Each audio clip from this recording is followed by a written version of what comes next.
आज है 19 दिसंबर 2024 दिन गुरुवार। Welcome back to clean news UP. चलिए देखते हैं उत्तर प्रदेश की 25 फटाफट बड़ी खबरों को। हर छात्रा को भविष्य में मिल सकेगी स्वकेंद्र की सुविधा, सरकार करेगी विचार। प्रदेश में हर साल आयोजित होने वाली बोर्ड परीक्षाओं में सभी छात्राओं को स्वकेंद्र सुविधा मिले या कम से कम दूरी पर परीक्षा केंद्र आवंटित करने पर सरकार विचार करेगी। यह आश्वासन माध्यमिक शिक्षा राज्य मंत्री गुलाब देवी ने बुधवार को विधान परिषद में बोर्ड परीक्षा के लिए अधिकतम केंद्र बनाने व स्वकेंद्र परीक्षा व्यवस्था लागू करने के सवाल पर दिया। नए टर्मिनल में हाईटेक होगी व्यवस्था, 1 घंटे में 38 विमानों की होगी आवाजाही। लाल बहादुर शास्त्री अंतर्राष्ट्रीय एयरपोर्ट पर नए टर्मिनल का निर्माण कार्य तेजी से चल रहा है। 3 साल में बनकर तैयार होने वाले 75,000 वर्ग मीटर का नया टर्मिनल भवन 5,000 यात्रियों की क्षमता का होगा। सालाना 1 से 1.5 करोड़ यात्रियों की आवाजाही इस एयरपोर्ट पर होगी।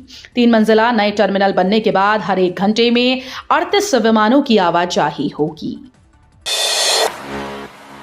उत्तर प्रदेश सरकार का बड़ा फैसला, हर घर को करेंगे रोशन। उत्तर प्रदेश सरकार ने बड़ा फैसला किया है। उत्तर प्रदेश सरकार का बड़ा फैसला ये है कि प्रदेश के एक भी घर में अंधेरा नहीं रहेगा। उत्तर प्रदेश की सरकार प्रदेश के प्रत्येक घर को रोशन बनाने का काम करेगी।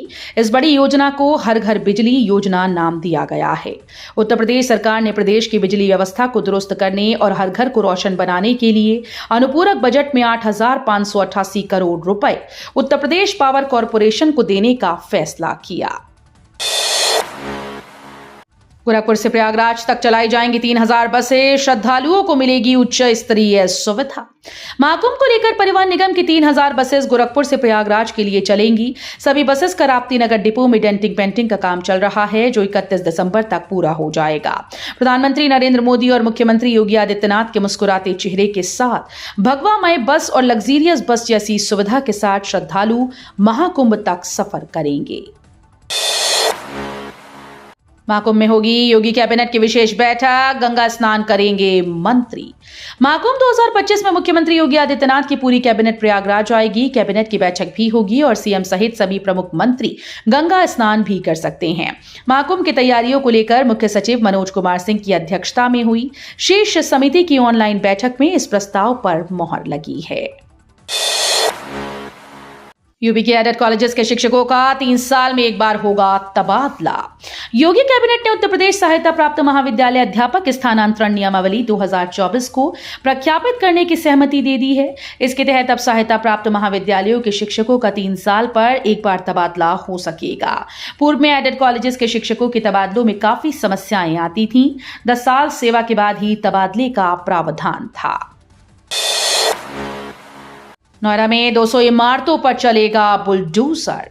नोएडा के ग्रामीण इलाकों में धड़ल्ले से अवैध निर्माण हो रहे हैं। नोएडा प्राधिकरण सीईओ डॉक्टर लोकेश एम ने अवैध निर्माण पर सख्त कार्रवाई करने के निर्देश दिए हैं। इसके तहत अथॉरिटी ने अवैध इमारतों पर बड़ी कार्रवाई की तैयारी शुरू कर दी। वर्क सर्कल 3 में बनी लगभग 200 अवैध इमारतों को ध्वस्त करने के लिए प्रशासन ने अंतिम नोटिस जारी कर दिया है, जिसमें संबंधित मालिकों को अपना पक्ष रखने के लिए 15 दिन का समय दिया गया है।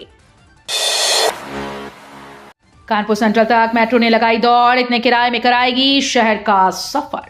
कानपुर शहर में मेट्रो परियोजना का विस्तार जारी है। शहर के 2 रूटों पर स्टेशन और एलिवेटेड ट्रैक का निर्माण किया जा रहा है।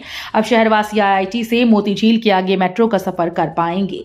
मोती झील से आगे बढ़कर metro Kanpur central metro station तक ट्रायल रन पर निकली। अब आईआईटी कानपुर से मोती झील तक परिचालन मेट्रो 5 भूमिगत स्टेशन को जोड़ते हुए कानपुर सेंट्रल रेलवे स्टेशन तक आगे का सफर तय करेगी।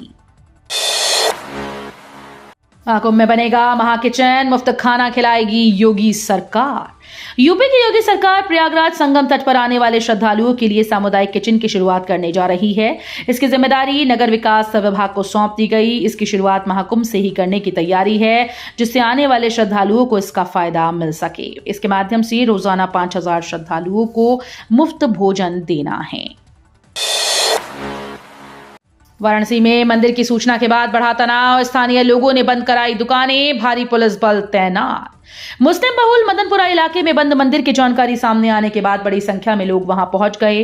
कुछ महिलाओं ने वहां हर हर महादेव के उद्घोष के साथ शंखनाद किया। स्थानीय लोगों ने इस पर आपत्ति जताई तो माहौल तनावपूर्ण हो गया। सूचना पर बड़ी संख्या में पुलिस पहुंची और मंदिर के बाहर जमा लोगों को हटाकर दुकानें आदि बंद कराई। एहतियातन मौके पर बड़ी संख्या में पुलिस बल को तैनात कर दिया गया है। बीएचयू ने स्वयं पोर्टल पर लॉन्च किए 22 ऑनलाइन कोर्स, आवेदन शुरू। बीएचयू ने स्वयं पोर्टल पर 22 शॉर्ट टर्म कोर्स लॉन्च किए हैं। 17 जनवरी 2025 के लिए प्रवेश की अधिसूचना जारी कर दी गई। इन कोर्स में आवेदन की प्रक्रिया शुरू हो गई। इसकी अंतिम तिथि 27 जनवरी 2025 तक है। एनरोलमेंट पूरी तरह से निःशुल्क है। ऑनलाइन प्रवेश के लिए बीएचयू की आधिकारिक वेबसाइट पर एक क्यूआर कोड जारी किया गया है। इसे स्कैन करके फॉर्म भरे जा सकेंगे। कांग्रेस बोली संविधान ग्रंथ तो अंबेडकर भगवान। मोदी बोले नेहरू ने बाबा साहेब के खिलाफ प्रचार किया। संसद में बाबा साहेब भीमराव अंबेडकर पर अमित शाह की टिप्पणी को लेकर कांग्रेस ने कहा कि गृह मंत्री ने अंबेडकर का अपमान किया। कांग्रेस सांसद कुमारी शैलजा ने कहा कि अगर संविधान ग्रंथ है तो अंबेडकर भगवान। कांग्रेस ने शाह के इस्तीफे की मांग की है। इन बयानों के बाद बुधवार को प्रधानमंत्री नरेंद्र मोदी ने कांग्रेस को जवाब दिया। मोदी ने एक्स पर 6 पोस्ट किए। प्रधानमंत्री ने कहा कि कांग्रेस अब अंबेडकर पर नाटक कर रही है। अखिलेश के बाद यूपी विधानसभा में ओम प्रकाश सिंह ने संभाला हास परिहास का मोर्चा। खूब हंसे सीएम योगी। उत्तर प्रदेश में सत्ता पक्ष और विपक्ष के बीच राजनीतिक कटुता चाहे जितनी भी हो, विधानसभा में दोनों तरफ के विधायक गंभीर से गंभीर मसलों पर भी हास परिहास के साथ बहस निपटा लेते हैं। जब समाजवादी पार्टी के अध्यक्ष अखिलेश यादव नेता विपक्ष थे, तब उनके चाचा शिवपाल सिंह यादव के साथ सीएम योगी आदित्यनाथ और मंत्रियों के बीच हास्य व्यंग का दौर लगातार चला। अब जब अखिलेश संसद चले गए तो सपा विधायक ओम प्रकाश सिंह ने ठिठोली भरी चुटीली बातें करने का मोर्चा संभाल लिया। बिजली कंपनीज के निजीकरण पर बहस के दौरान ओम प्रकाश सिंह ने ऊर्जा मंत्री ए के शर्मा को निशाने पर लेकर ऐसी बातें कही कि सीएम योगी के साथ पूरे सदन ने कई बार ठहाके लगाए। 73 करोड़ की लागत से बनेगा 27 किलोमीटर लंबा स्टेट हाईवे, 50 ग्राम पंचायतों को होगा लाभ। 73.71 करोड़ रुपए की लागत से 27 किलोमीटर लंबा स्टेट हाईवे बनाने की तैयारी शुरू हो गई। इस परियोजना का प्रस्ताव शासन को भेजा गया। मंजूरी मिलने के बाद जमीन अधिग्रहण की प्रक्रिया शुरू होगी। यह हाईवे कछवा रोड से शुरू होकर कपसेठी, बाबतपुर और चौबेपुर होता हुआ निकलेगा। नौकरशाही में बड़ा बदलाव। लखनऊ के जिलाधिकारी सूर्यपाल गंगवार सहित 7 आईएएस बनेंगे प्रमुख सचिव। मुख्य सचिव मनोज कुमार सिंह की अध्यक्षता में 154 आईएएस अफसरों को पदोन्नति, सिलेक्शन ग्रेड व कनिष्ठ प्रशासनिक वेतनमान देने के लिए डीपीसी हुई। इनमें 4 नामों के अलावा अन्य सभी पर सहमति बन गई है। राहुल गांधी के खिलाफ दायर मानहानि केस में गवाही दर्ज, 6 जनवरी को होगी सुनवाई। समुदाय विशेष के खिलाफ आपत्तिजनक टिप्पणी करने के मामले में कांग्रेस नेता राहुल गांधी के खिलाफ दायर मानहानि केस में बुधवार को गवाही दर्ज की गई। एमपी एमएलए की विशेष कोर्ट के मजिस्ट्रेट शुभम वर्मा ने मामले में अगली सुनवाई के लिए 6 जनवरी की तिथि नियत की है।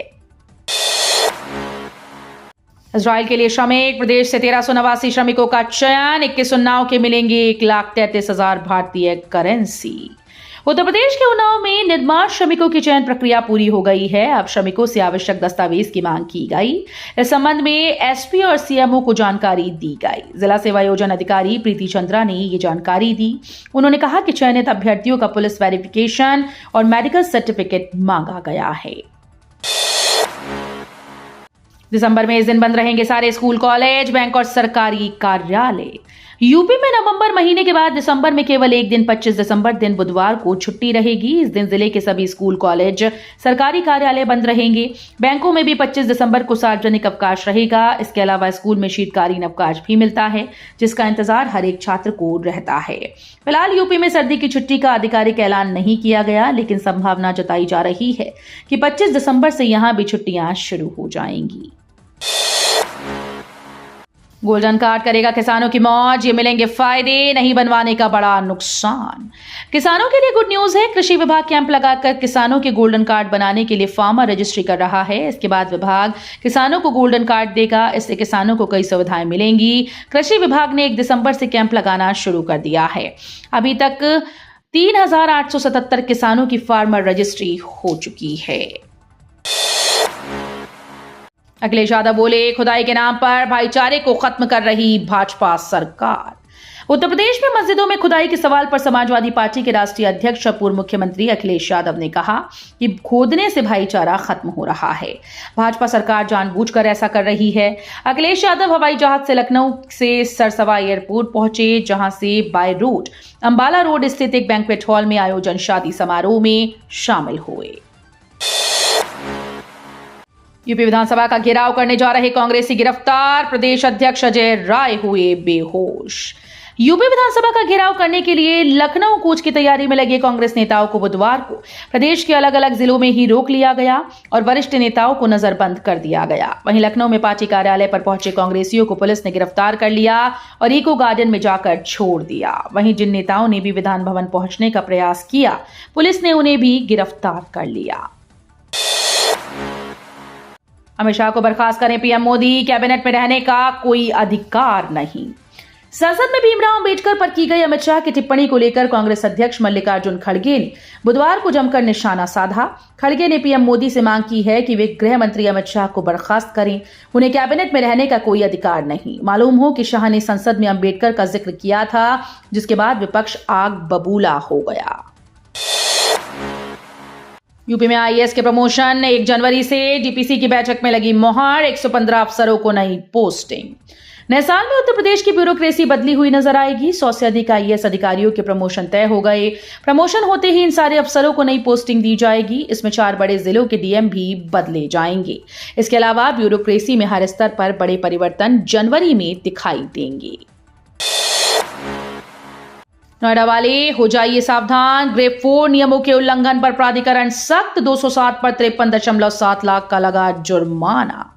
दिल्ली एनसीआर के नोएडा क्षेत्र में ग्रेड 4 के नियमों को सख्ती से लागू करने के लिए नोएडा प्राधिकरण ने 14 टीम्स को तैनात किया है।